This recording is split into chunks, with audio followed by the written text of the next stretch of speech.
Hi, my name is Mike Carvel. As we discussed in last week's Union newspaper article, core training is about more than doing endless numbers of sit-ups and crunches. That six-pack that everybody wants so badly has very little to do with a strong, well-functioning core. In fact, it's the muscles underneath that six-pack, the transverse abdominis and the muscles that stabilize and line the spine, that have a lot more to do with core health and core function. The core's primary responsibility is to help stabilize the spine when the body produces force and reduces force. Two exercises that we use here at South Yuba Club that work very well for our clients are the chop and lift. I'll go ahead and demonstrate those for you.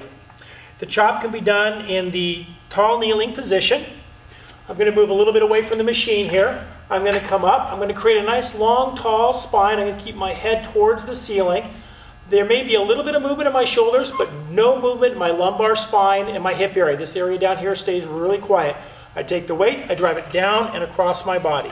Up, down, and across the body. So again, very, very quiet down here, a little bit of movement up here. I stabilize the core, drive down and across the body.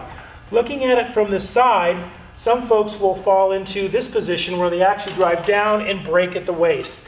Now, of course, anybody can do this with very light weight. So put a little bit of weight on here. 8 to 10 repetitions should feel challenging.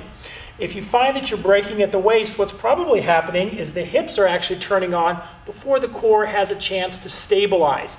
This is exactly what you don't want to have happen, because you're going to start to feel it here in the low back. We want the core to stabilize and turn on first, and then the body to be able to produce power without any breaking in the hip.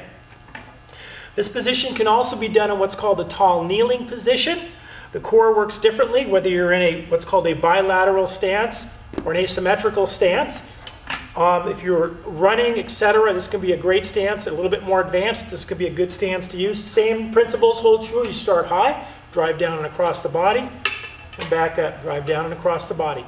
It should be noted in this position that I'm going for a very narrow base of support. Let me turn towards you a little bit. You want to avoid a wide stance like this, like you're on railroad tracks. You want to actually bring that foot up right in line here. Creates a little bit more instability, a little bit more load on the core, and that's what we're trying to achieve.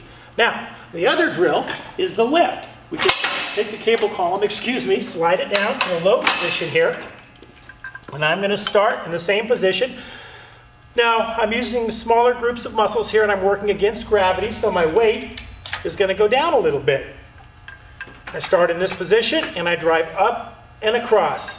A little bit of movement in the upper body and the shoulders, but very little movement to no movement down here in the hips and lumbar spine area.